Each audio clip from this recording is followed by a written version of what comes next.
Hello students, welcome to concept factory.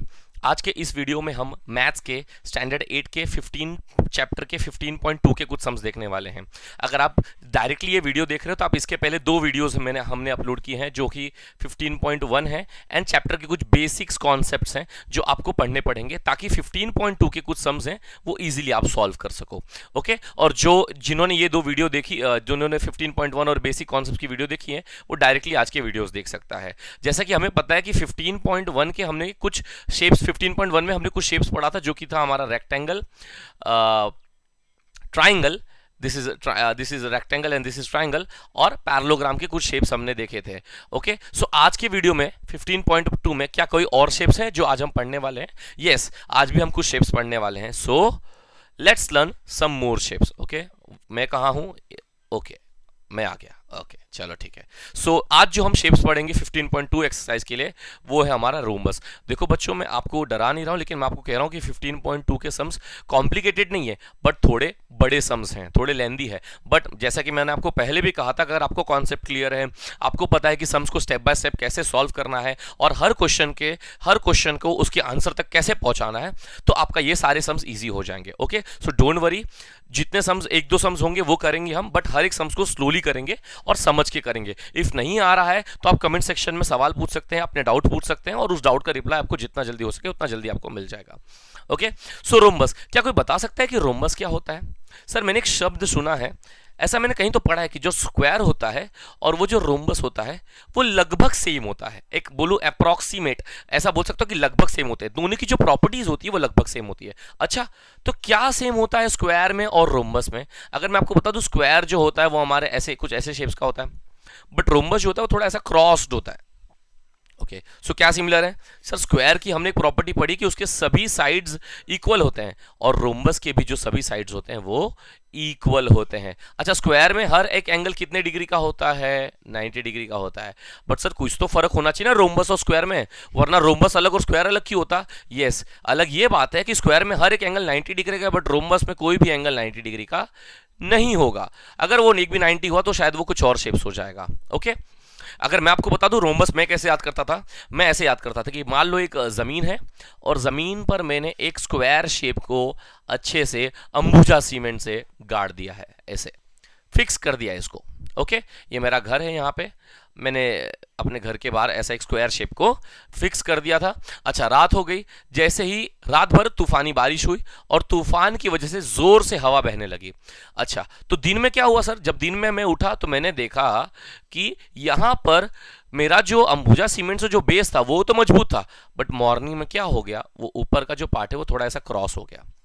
अभी भी सभी साइड्स इक्वल हैं, स्क्वायर में सभी साइड्स इक्वल थे ना तभी रात में, तो अभी भी सब इक्वल है, लेकिन अभी कुछ शेप जो है वो स्ट्रेट नहीं रहा, अभी वो कुछ ऐसा हो गया है। प्रॉपर्टी थोड़ी थोड़ी स्क्वायर जैसी, सभी साइड सेम है, एंगल जो है हमारे वो इक्वली बाइसेक्ट करता है, वो सब प्रॉपर्टी सेम है। बस अभी जो पहले 90 डिग्री के सभी एंगल्स थे अब वो 90 डिग्री के नहीं रहे। अगर ये आपको स्टोरी ठीक लगती है तो आप ऐसे भी पढ़ सकते हैं, वरना आप ये सिर्फ प्रॉपर्टी याद कर सकते हैं कि जो रोम्बस होता है उसकी प्रॉपर्टी थोड़ी बहुत स्क्वायर से मैच करती है। अच्छा, एक और चीज बता दूं, अच्छा, स्क्वायर की रोम्बस से मैच करती है तो रेक्टेंगल की किससे मैच करती है? हम पढ़ चुके हैं पिछले वीडियोस में, रेक्टेंगल को ही थोड़ा सा ऐसा क्रॉस कर दे तो वो पैरालीलोग्राम बन जाता है। क्या बन जाता है? पैरालीलोग्राम, जिसकी ऑपोजिट साइड्स पैरेलल भी होती है और इक्वल भी होती हैं। रेक्टेंगल में सब कुछ 90 डिग्री का होता है बट पैरेललोग्राम में 90 डिग्री नहीं होता। ओके, चलो ठीक है, देखते हैं कि आगे हम क्या पढ़ेंगे इसमें। ओके, सो यस, अरे कॉन्सेप्ट पढ़ने के बाद आप आ रहे हो, जल्दी आ जाया करो यार। ओके, सो ये रहा हमारा रोम्बस, और जैसे कि मैं देख सकता हूं कि रोम्बस की सभी साइड्स इक्वल हैं, ए बी सी डी, और A B is equal to B C, C D is and B C is equal to C D and C D is equal to D A या A D. All sides equal है, but क्या एक भी angle मुझे थोड़ा सा 90 degree जैसा लग रहा है क्या? No. So area of rhombus क्या होगा? Half into product of the length of the diagonal. Sir, diagonal क्या है? डायगोनल मतलब ऑपोजिट वर्टेक्स को कनेक्ट करना है। ये रहा एक वर्टेक्स और ये रहा एक वर्टेक्स, इनको कनेक्ट करना है, और इनको जैसे ही हम कनेक्ट करेंगे तो ये क्या बन जाएगा? एक डायगोनल बन जाएगा। सो ये देखो, एक डायगोनल बन गया BD और दूसरा डायगोनल क्या बन गया मेरा? AC। Okay, so half product का मल्टीप्लाई तो आ गया, डायगोनल का प्रोडक्ट मतलब AC का मल्टीप्लाई BD से या फिर BD का मल्टीप्लाई बाय AC से। ओके, AC का मैं मल्टीप्लाई कर सकता हूं BD का प्रोडक्ट BD से। प्रोडक्ट ऑफ द मल्टीप्लाई मतलब क्या हुआ? डायगोनल्स को बस मल्टीप्लाई कर देना है। ओके, ये क्या, चलो देखते हैं अभी और हम क्या कर सकते हैं। Perimeter of rhombus. अच्छा मुझे बताओ पेरीमीटर का मतलब क्या होता है। यहाँ पे देखो ना, पेरीमीटर मतलब कि मुझे ये बॉर्डर्स को कैलकुलेट करना है, बॉर्डर्स के डिस्टेंस को कैलकुलेट करना है। ओके, सो अगर ये स्क्वायर हुआ, स्क्वायर, तो स्क्वायर में सभी साइड्स इक्वल है, तो मैं क्या कर सकता हूँ, अगर एक साइड 5 सेंटीमीटर की है तो सभी साइड्स कितने सेंटीमीटर की होगी। Yes you are right, 5 centimetre की होगी। तो 4 टाइम्स 5 आ रहा है ना, 4 into 5, so answer will be 20। क्या रोम्बस में भी सभी साइड सेम है। यस, तो इसका भी आंसर 4 इंटू साइड ही होना चाहिए सर, क्योंकि हमने पढ़ा था कि ना रोम्बस की जो प्रॉपर्टी होती है वो किसकी तरह मैच करती है। रोम्बस की प्रॉपर्टी किसकी तरह सेम होती है सर, स्क्वायर की, स्क्वायर की तरह सेम होती है। Okay, so perimeter of rhombus अगर हम देखेंगे तो ये देखो पेरीमीटर ऑफ रोम्बस, यस ये सारे साइड्स इक्वल हैं, तो क्या आएगा 4 इंटू साइड आएगा, 4 इंटू साइड की जगह मैं कोई भी एक साइड लिख देता हूं, ए बी। ओके क्लियर है, चलो नेक्स्ट जाते हैं। ओके, सो रोम्बस की और एक बात होती है कि जो रोम्बस के डायगोनल होते हैं ना, वो जहां पर भी जिस भी पॉइंट पे इंटरसेक्ट करते हैं, वो जो एंगल बनाते हैं वो कितने डिग्री का एंगल बनाते हैं, 90 डिग्री का एंगल बनाते हैं। कितने डिग्री का एंगल बनाते हैं, 90 डिग्री का एंगल बनाते हैं। ओके, सो ये याद रखना। अच्छा, जब भी बाइसेक्ट करते हैं तो पूरे कॉर्ड को 2 इक्वल पार्ट में डिवाइड कर रहे हैं, आपको दिख रहा है। अगर मेरा पूरा एसी, ये जो ए से लेकर सी तक का डिस्टेंस है वो 10 होता ना, तो जैसे ये डिवाइड हुआ ना, तो ए से लेकर यहां मिडल तक ये 5 हो जाता और ये भी क्या हो जाता 5। इसका मतलब क्या हो रहा है, diagonals bisect each other. Bisect का मतलब होता है B for bisect, B for बंटवारा। अब बंटवारा तो इक्वल पार्ट में होता है, सो यहां पर जो पूरा एसी है वो इक्वल पार्ट में डिवाइड हो रहा है। बी से डी पे, अगर बी से डी तक का डिस्टेंस 20 सेंटीमीटर का होता तो ये हाफ ऑफ कितने सेंटीमीटर के हो जाते हैं, 10 सेंटीमीटर के हो जाते हैं। क्लियर है ये कॉन्सेप्ट। थोड़ा फास्ट जा रहा है तो आप स्पीड स्लो कर लो, या फिर आप कमेंट सेक्शन में बोल दो, तो नेक्स्ट लेक्चर थोड़े से और स्लो हम कर सकते हैं। ओके चलो लेट्स सी यहां पे हम क्या पढ़ेंगे अभी। Diagonals of a rhombus are perpendicular bisectors of each other. Perpendicular का मतलब दोनों जो बाइसेक्ट करते हैं वो 90 डिग्री पे करते हैं और दोनों इक्वल पार्ट में एक दूसरे को डिवाइड करते हैं। सो ये पॉइंट याद रखना। कभी कभी सर मैथ्स के पेपर में आपने देखा है 1-1 मार्क्स के कुछ फिल इन द ब्लैंक्स आ जाते हैं। सर मैथ्स के पेपर में फिल इन द ब्लैंक्स क्या आ रहा है, फिल इन द ब्लैंक्स में क्या सवाल पूछ सकते हैं, ऐसे ही सवाल पूछते हैं। डायगोनल्स ऑफ अ डैश या फिर diagonals of a rhombus are dash to of each other, perpendicular bisector, और कुछ भी बहुत सारे ऑप्शंस रहेंगे उसमें। ओके, सो ये हो सकता है ये आंसर हो उसके, या फिर रोम्बस का आंसर हो, तो आप ये पॉइंट्स को लिख लीजिए। ओके चलो नेक्स्ट जाते हैं। ओके, सो ये यहां पे क्या है, यहां पे ये पॉइंट हमारा ओ है। ओके, सो बाइसेक्टर मतलब क्या हो सकता है, diagonal AC is perpendicular to BC. Perpendicular का मतलब कितने डिग्री का साइन की बात हो रही है, यहाँ पे 90 डिग्री के साइन बात हो रही है। ओके, और यहाँ पे ओ ए, ओ ए, वेर इज ओ ए, ये ओ से लेकर ए, ये ओ ए किसके इक्वल रहेगा, ओ सी के। ओ ए किसके इक्वल रहेगा, ओ सी के। अच्छा, और ओ डी, ओके, अच्छा यहां पर एक चीज आप समझिए, ओ ए और ओ सी ये दोनों हाफ है ना। ओ ए किसका हाफ है, एसी का, और ओसी भी जो है वो किसका हाफ है, एसी का ना। पूरा एसी अगर 10 हो तो उसका हाफ करेंगे तो क्या आंसर आएगा 5। तो ये क्या हो जाएगा मेरा ओ ए 5 हो जाएगा, और ये भी क्या हो जाएगा 5। ये ओए से मोए मोए याद आ गया मुझे तो, ठीक है। सो ओए ओए मोए मोए, ठीक है। सो यहां पे देखो ओबी, ये ओबी है, और ओबी किसके इक्वल रहेगा, ओडी के, और ये दोनों किसके हाफ रहेंगे, पूरे बीडी के। यस और नो, यस क्लियर है, ये दोनों लाइन आपको समझ में आ रही है। ओके, और ये पढ़ते ही अब मैथ्स का मोए मोए हो रहा है। क्यों, पहले मैथ्स को लगता था कि हमें वो डरा सकता है, मुझे ऐसा लगता है मैथ्स जो भी होता है ना, मैथ्स जब भी स्टूडेंट्स को बहुत डराता है सच्ची, और स्टूडेंट बहुत डरते भी हैं। और अब इस मैथ्स को चैलेंज करेंगे और मैथ्स का क्या कर देंगे, मोए मोए कर देंगे। क्या कर देंगे, मोए मोए। ओके चलो नेक्स्ट आगे बढ़ते हैं। ओके, अब कॉन्सेप्ट तो पढ़ लिया, कॉन्सेप्ट पढ़ने सर एग्जाम में क्या कॉन्सेप्ट लिखने आएगा क्या, नहीं। अब कॉन्सेप्ट पढ़ लिया तो कॉन्सेप्ट को क्या करना पड़ेगा, अप्लाई करना पड़ेगा। तो चलो कॉन्सेप्ट अप्लाई करते हैं, देखते हैं भाई कि कॉन्सेप्ट पढ़ने के बाद क्या सच में कॉन्सेप्ट अप्लाई करने के मतलब इजी हो जाएगा अप्लाई करना, मैथ्स के सम्स इजी कर देगा।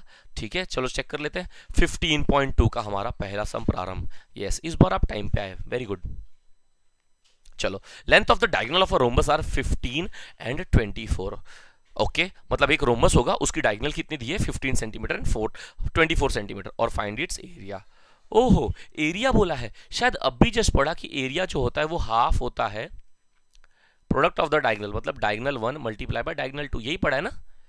अगर ऐसा है तो क्या सच में इजी है, मतलब क्या करना है, 15 और 24 को मल्टीप्लाई करके उसका हाफ कर देना है। हाँ, कॉन्सेप्ट पढ़ने से इतना इजी हो जाता है। चलो चेक करते हैं सॉल्यूशन। सॉल्यूशन में सबसे पहले बोला length of the diagonal 15 and 24। तो ठीक है, for a rhombus length of the diagonal d1 ले लिया मैंने, d1 कितना ले लिया 15, और d2 कितना ले लिया, yes 24 centimetre. Okay, find its area. Area for rhombus, बोलो बोलो बोलो, half into product of the diagonal. Product of the diagonal मतलब d1 इंटू d2। अच्छा, d1 d2 का नाम नहीं लिया ना, इसलिए ABCD के आगे कुछ लिख नहीं सकते। इसके बाद हम करें क्या खुद से, हाफ इंटू d1 कितना है 15, और यहाँ पे कितना है 24। अगर मैं 2 1 कर दूं तो ये 2 12 हो जाएगा, यस और नो। तो बस क्या करना है मुझे, 15 इंटू 12 करना है। अब देखो मैं आपको ट्रिक बताता हूँ, एक और छोटा सा ट्रिक है। देखो 15 जो है 15 इंटू 12 करना है ना, मतलब 15 इंटू 10 भी करना है और 15 इंटू 2 भी करना है, आया ना। 15 10 सा क्या होता है 150, और 15 2 सा क्या होता है 30, प्लस कर दे तो क्या हो जाएगा 180। दिख रहा है क्या, इजी। 15 इंटू 12 करना था, 12 को ऐसे डिवाइड कर दिया, 15 10 जा 15, 2 जा 15 10 जा 150, 15 2 जा 30, और आंसर आ जाएगा आपका 180। ओके, d1 की वैल्यू सब्स्टिट्यूट कर दी, d2 की वैल्यू सब्स्टिट्यूट कर दी, वेरी गुड, नाइस। 2 1 जा 2 12 जा हो गया, यस 15 इंटू 12 आता है सर, कॉन्सेप्ट क्लियर है। आंसर क्या हो गया 180। Area of rhombus is 180 centimetre square. याद है ना बच्चों, पिछले वीडियो में सिखाया है 180 से। जब भी एरिया का ये सवाल आता है, एरिया की जब भी बात करते हैं सेंटीमीटर स्क्वायर क्यों बनता है, क्योंकि क्या हुआ देखो यहाँ पे 15 भी किस में था मेरा सेंटीमीटर में, 24 भी किस में था सेंटीमीटर में। इन दोनों को मल्टीप्लाई किया ना तो यूनिट्स का भी मल्टीप्लाई होगा ना, और सेंटीमीटर इंटू सेंटीमीटर क्या हो जाएगा सेंटीमीटर स्क्वायर। क्लियर है क्या बच्चों, समझिए। ओके, स्क्रीनशॉट लेना है ले सकते हो, कोई प्रॉब्लम नहीं है। बट मैं चाहता हूं कि आप जब भी मैं सम्स पढ़ा रहा हूं तो पेन और पेपर लेके बैठो और साथ में सॉल्व करो, मेरे साथ सॉल्व करो। मैं भी आपके साथ सॉल्व कर रहा हूं ना, तो आप भी मेरे साथ सॉल्व किया करो। ओके, सॉल्व करते वक्त डाउट ज्यादा आते हैं, देख रहे हैं बस बैठे बैठे, हाथ में एक जगह पॉपकॉर्न है, चाय है, कुछ भी है, बस बैठे बैठे देख रहे हैं। जब भी पढ़ने बैठो, पढ़ो अच्छे से, पढ़ो पूरी तरह से पढ़ो। आप बुक ले लो, पेन ले लो और बैठो साथ में, सॉल्व करो मेरे साथ। ओके, ठीक है, नेक्स्ट सम करें। क्या लग रहा है क्या कॉन्सेप्ट क्लियर होने से सम्स बहुत इजी हो गया है? हाँ, लगता रहेगा तो कमेंट सेक्शन में जरा कर देना। ओके, चलो नेक्स्ट सम पे जाते हैं। नेक्स्ट सम आ गया 15.2। देखते हैं ये कितना भारी सम है। क्या सवाल पूछ रहा है, length of the diagonal of a rhombus are 16.5 14.2। ओए पॉइंट कहां से आ गया भाई, ये पॉइंट कहां से आ गए? ये जो नए बच्चे आए ना, जो आज पहली बार ये वीडियो देखते होंगे, उनको ये पॉइंट से डर लग रहा होगा। जिसने हमारा ये बेसिक्स का वीडियो था 15 चैप्टर का, और कुछ जो 15.1 के कुछ सम्स थे हमने किए थे, उसमें ये पॉइंट से डर नहीं था, ये पॉइंट का डर हमने हटा दिया था। जो नए हैं कोई प्रॉब्लम नहीं, पुराने वीडियोस देखने वो भी देख लो, और यहाँ पे मैं थोड़ा सा सिखा दूंगा, वहां पे थोड़ा डिटेल में सिखाया है, तो उसको भी आप देख सकते हो। ओके, सबसे पहले तो चलो कुछ नहीं आ रहा तो गिवन तो लिख लें। ओके, सॉल्यूशन में गिवन क्या लिखा है, फॉर अ रोम्बस d1 कितना दिया है 16.5, d2 कितना दिया है 14.2। एरिया बोला है मुझे, एरिया। ओके, एरिया क्या होगा मेरा, हमने अभी भी पढ़ा है, कॉन्सेप्ट क्लियर है हमारा, हाफ इंटू मुझे ये 16.5 को मल्टीप्लाई करना पड़ेगा 14.2 से। पॉइंट के बाद कितना डिजिट है 1 डिजिट है, तो पॉइंट को हटाने के लिए नीचे क्या अप्लाई कर दूंगा मैं, यहाँ पे 10। यहाँ भी पॉइंट के बाद कितना डिजिट है 1 डिजिट है, तो नीचे क्या अप्लाई कर दिया मैंने 10। तो आंसर क्या आएगा 1.5 इंटू 165 अपॉन 10 इंटू 142 अपॉन 10 कर दिया मैंने। चलो ठीक है, कोई प्रॉब्लम नहीं। 2 1 जा, इसको कर दे क्या, या इसको कर देते, चलो 2 7 जा 14, 2 1 जा 2, तो आंसर आएगा 165 इंटू 71 अपॉन 10 इंटू 10 क्या हो जाएगा 100 हो जाएगा। आप बस 165 इंटू 71 करो। ओके, 165 इंटू 71 करो और मुझे बताओ क्या हो सकता है। कोई कर बता सकता है 165 इंटू 71 क्या हो जाएगा? ओके, जो भी आंसर आएगा उसके नीचे यहाँ पे 100 रहना चाहिए। चलो हम देखते हैं इसको कैसे सॉल्व करेंगे। प्रोडक्ट ऑफ द डायगोनल बोल दिया, half into d1 into d2 हो गया, और यहाँ पे क्या है d1 की वैल्यू लिख दी, d2 की वैल्यू लिख दी। हाफ इंटू 16.5 है, देखो ना यहाँ पे 10 अप्लाई कर दिया, और यहाँ पे 14.2 है, तो क्या अप्लाई कर दिया, नीचे 10 अप्लाई कर दिया। ओके, यहाँ तक का स्क्रीनशॉट लिया आपने। ओके, चलो आगे बढ़ते हैं यहाँ पे। ओके, आगे, थैंक यू। चलो 2 डिवाइड बाय, ओके 17 वही किया डिवाइड, अब बस 165 इंटू 71 करना है, और 165 इंटू 71 करोगे ना बच्चा, अभी तक कर लिया होगा, तो आंसर आएगा 11715 आएगा। वापस लिख दे रहा हूँ 11 715 और नीचे क्या है 100 है ना, ओके। नीचे कितने जीरोज हैं, 2 जीरोज हैं, तो पीछे से 2 डिजिट के बाद पॉइंट लगा दो, मतलब 117.15 आंसर आना चाहिए इसका। लेट्स सी क्या यही आंसर है। ओके देखो जैसा मैंने आपको बताया मल्टीप्लाई कर, नीचे क्या गया 10 10 100 आ गया, तो पीछे क्या हो गया 117.1। अच्छा बताओ एरिया है, एरिया एरिया क्या आएगा यूनिट में, क्या आएगा बताओ, सेंटीमीटर स्क्वायर। क्लियर है, आ गया हमारा final answer centimetre square. Clear है क्या बच्चों, इजी है इजी। अब तो जो बच्चे नए हैं उनको भी ये पॉइंट वाले सम से डील करने आ गया होगा। पॉइंट के बाद डिजिट देखो, बस पॉइंट के बाद कितना डिजिट है, एक डिजिट है ना, नीचे 10 लगा देने का, ऊपर से पॉइंट हटाने का, नीचे 10 लगा देने का, बिंदास सिंपल। ओके कुछ कहीं और ऐसे पॉइंट वाले सम्स हैं जिसमें आप ये डिजिट्स या नीचे जीरोस नहीं लगा पा रहे हो आप, तो आप मुझे बता दो, मैं आपको उसका सॉल्यूशन दे दूंगा। ठीक है आगे बढ़े, चलो आगे बढ़ते हैं। Yes, 15.3. If the perimeter of a rhombus is 100 centimeter and if the length of the one diagonal is 48, what is the area of that quadrilateral? अच्छा quadrilateral मतलब कौन सा quadrilateral? रोम्बस। रोम्बस क्या क्या पूछा मुझे, रोम्बस का क्या पूछा है, कोई बता सकता है? एरिया पूछा है। रोम्बस का एरिया मतलब 4 इंटू साइड। रोम्बस का एरिया मतलब क्या हो गया, 4 इंटू साइड पूछ रहा है मेरे को। अब 4 इंटू साइड में साइड की वैल्यू दी है क्या यहाँ पे कहीं पे? पेरीमीटर ऑफ रोम्बस दे दिया है बस, और पेरीमीटर ऑफ रोम्बस दिया है। पेरीमीटर ऑफ रोम्बस क्या होता है मेरा, 4 इंटू साइड होता है, ओके। और area of a quadrilateral, area of rhombus क्या होगा, 4 हाफ इंटू d1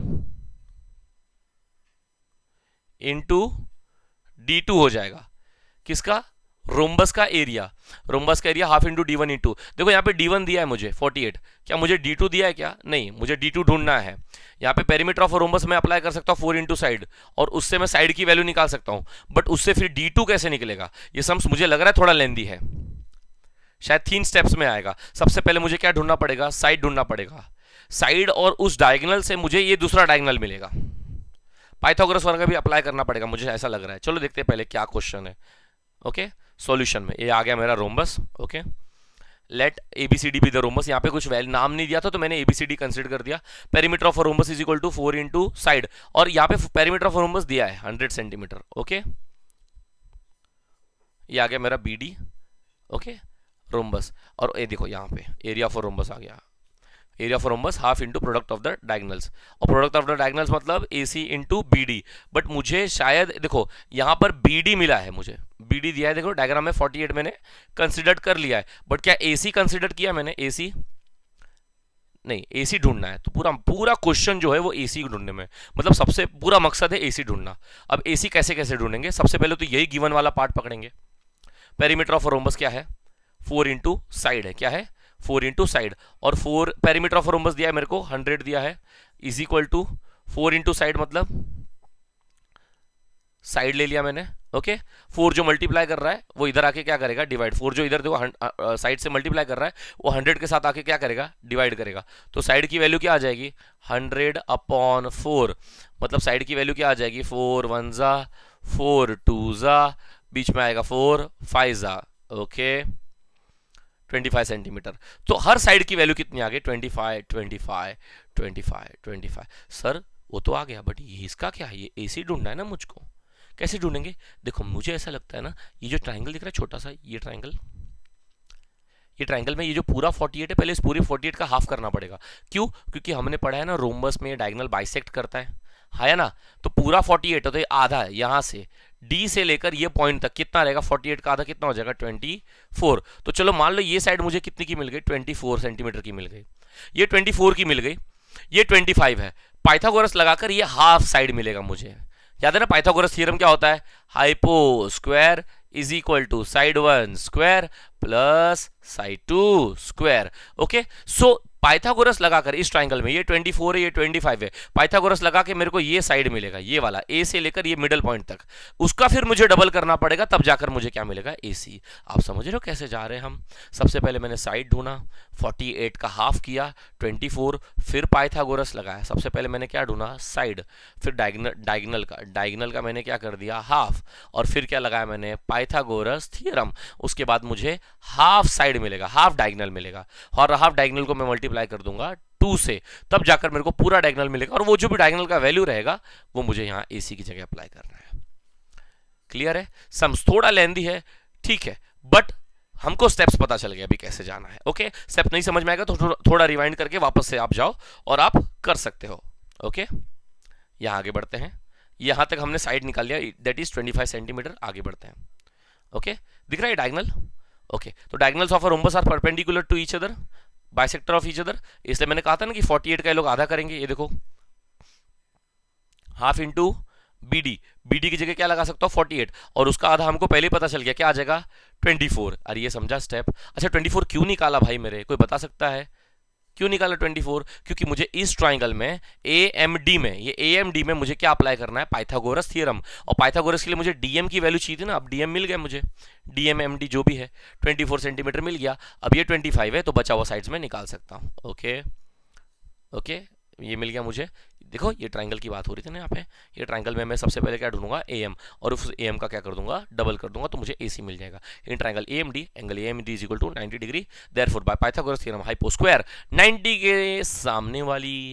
के सामने वाली जो साइड है उसको देखिए ध्यान से, 90 डिग्री के रिस्पेक्ट से सामने वाली साइड को देखिए, 90 डिग्री के सामने जो भी साइड रहेगी वो हमारी हाइपो रहेगी। तो AD है तो AD का मैंने क्या कर दिया square, hypo square is equal to side 1 square plus side 2 square. Okay, and this is our Pythagoras theorem.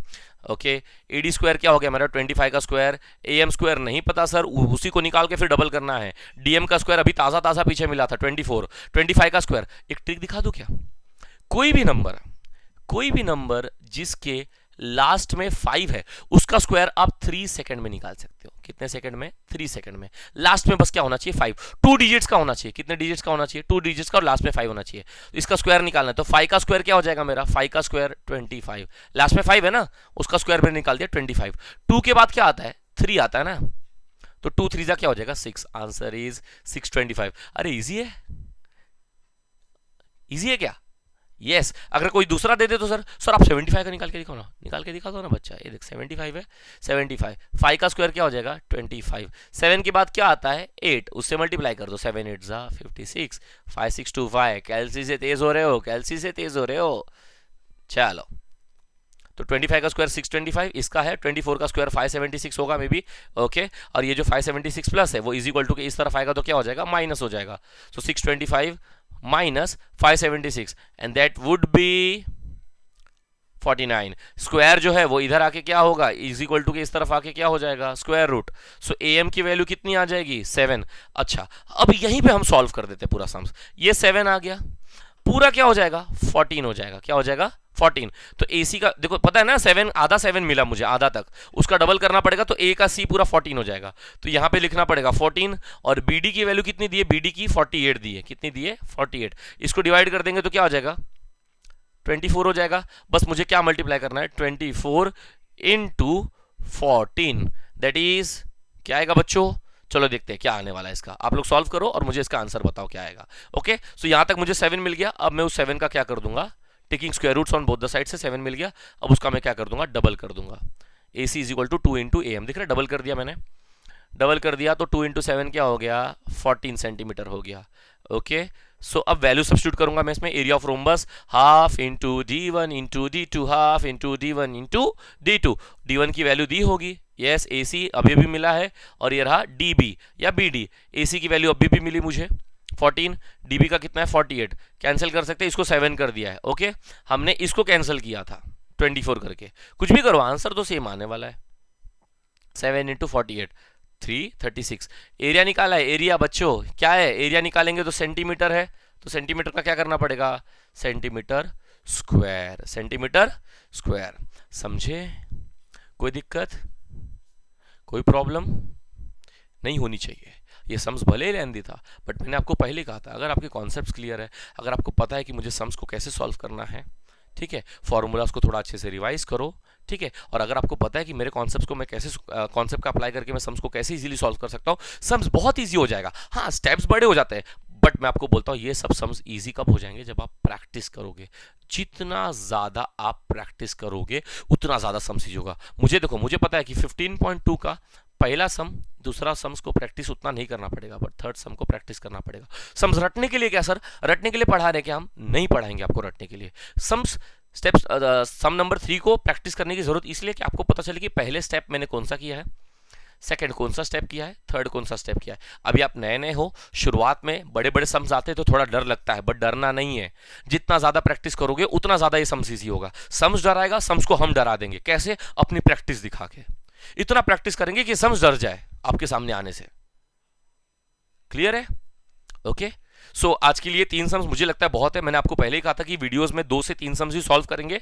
2 sums हमने छोटे छोटे किए थे, तो मुझे लगा थर्ड सम थोड़ा सा बड़ा है, तो कॉन्सेप्ट अपने को पता है, तो क्या सम्स को सॉल्व कर सकते हैं कॉन्सेप्ट अप्लाई करके।